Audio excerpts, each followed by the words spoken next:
Hello students, this is Varun.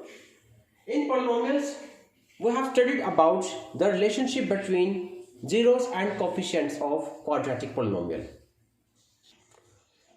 We know that if polynomial is of the form ax square plus bx plus c, where a, b and c are constants and x is a variable, since degree of polynomial is 2, so it will have two zeros. If alpha and beta are zeros of this polynomial, then zeros of this polynomial, which are alpha and beta, are related to the coefficients which are a, b and c by the relation alpha plus beta, that is sum of zeros equals to minus b upon a, and alpha into beta, that is product of zeros equals to c upon a. Now we wish to verify this relationship between zeros and coefficients. For this, we take example of quadratic polynomial. We have the quadratic polynomial x square plus 7x plus 10, and we wish to verify the relationship between zeros and coefficients. For that, first of all, we have to find zeros of this quadratic polynomial. And for that, we should express this quadratic polynomial as a product of two linear polynomials. Means we should factorize this, and we can factorize this by using middle term suppletion or by separating the middle term. So accordingly, we can write 7x as a sum of two terms which are 2x and 5x, whereas remaining two terms x square and 10 will remain as it is. We have expressed 7x as a sum of 2x and 5x, and remaining two terms x square and 10x will remain as it is. The algorithm that we use for middle term suppletion is that we should express middle term as the sum or difference of two terms in such a way that the product of two middle terms, which is 10x square, should become equals to the product of two extreme terms, which is again x square into 10 equals to 10x square.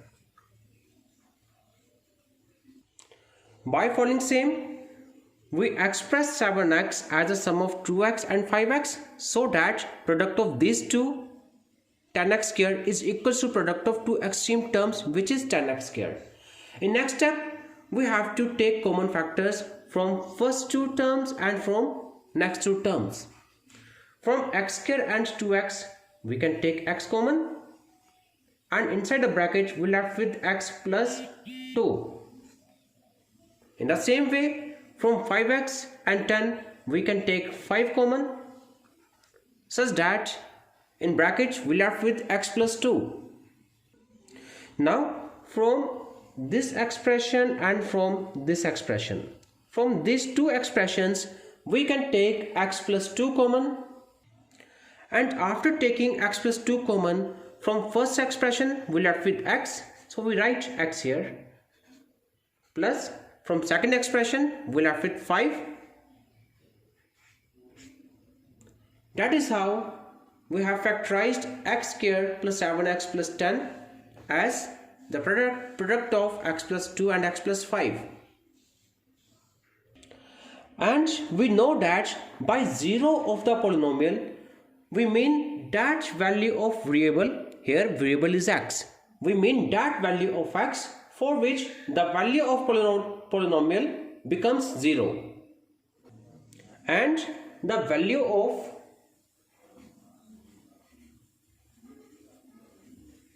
x square plus 7x plus 10 comes 0 if either x plus 2 is 0 or x plus 5 is 0.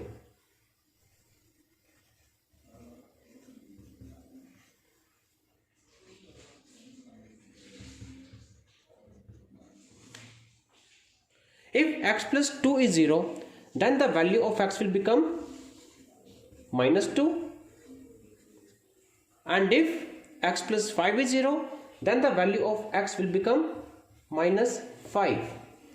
It means for x equals to minus 2 or x equals to minus 5, the polynomial x square plus 7x plus 10 can turn to 0.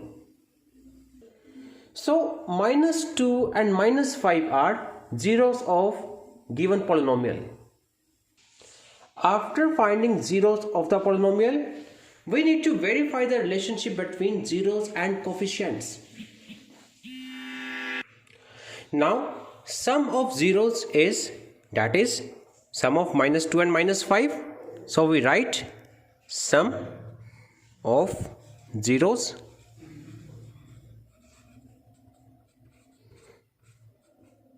that is equals to minus 7, and product of zeros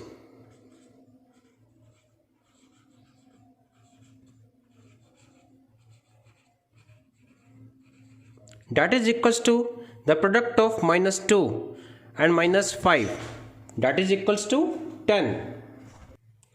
Let first 0 minus 2 is alpha and second 0 minus 5 is beta.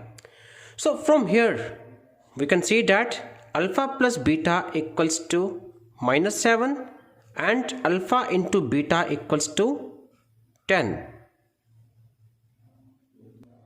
Now if we want to find the value of minus b upon a, we know that b is coefficient of x, that is negative coefficient of x divided by a, which is coefficient of x square.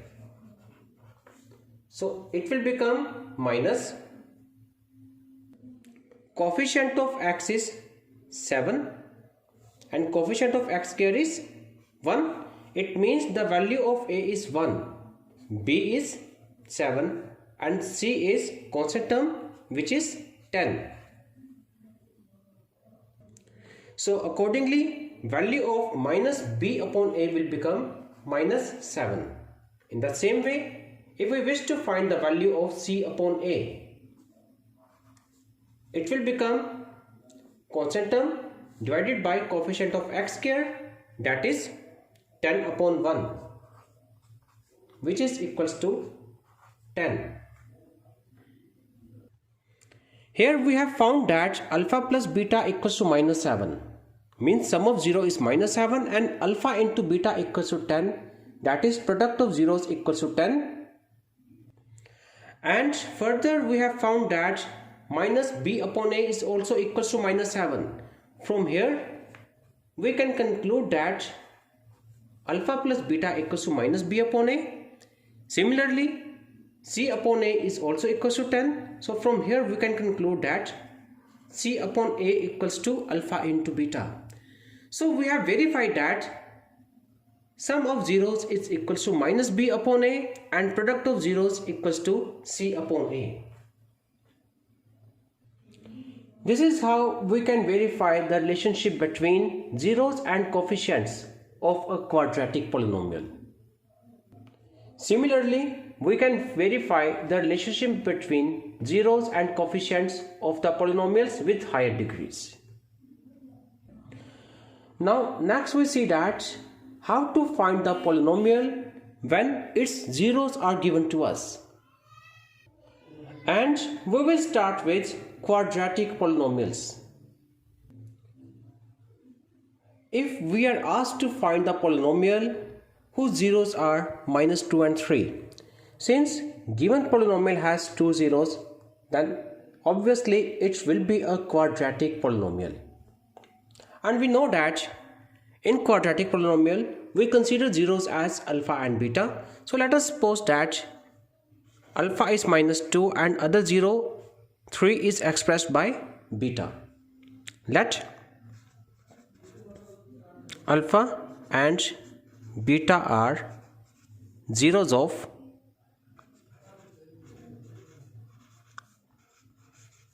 given polynomial,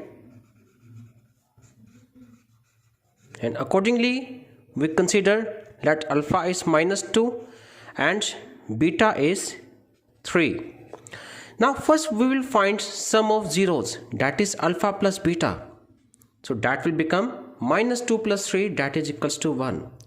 Next we will find product of zeros, that is alpha into beta. That will be minus 2 multiplied by 3, that is minus 6. Now we know that coefficients and zeros of a quadratic polynomial are related to each other by the relation that sum of zeros equals to minus b upon a and product of zeros equals to c upon a. So accordingly we get value of minus b upon a equals to 1 and that of c upon a equals to minus 6. We know that general form of quadratic polynomial is ax square plus bx plus c, where a, b and c are constants and x is a variable. And accordingly, let required polynomial is k into ax square plus bx plus c, where k is any real. So we suppose that required polynomial is k into ax square plus bx plus c. And we wish to find the values of a, b and c, which can be put here so as to get the value of required polynomial. So for that I am going to divide this polynomial by a. Or in other words, if we take a common,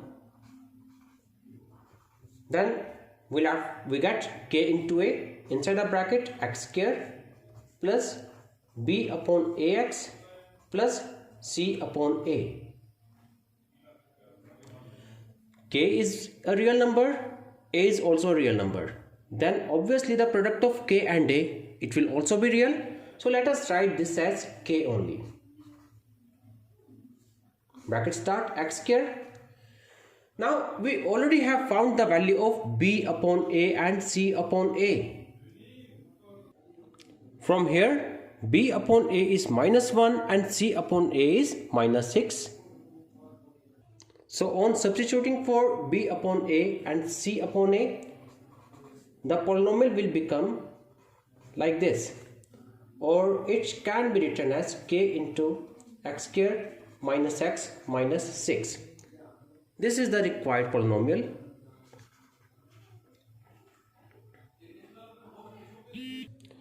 Similarly, we can find the cubic polynomial if its zeros are given to us. Thank you.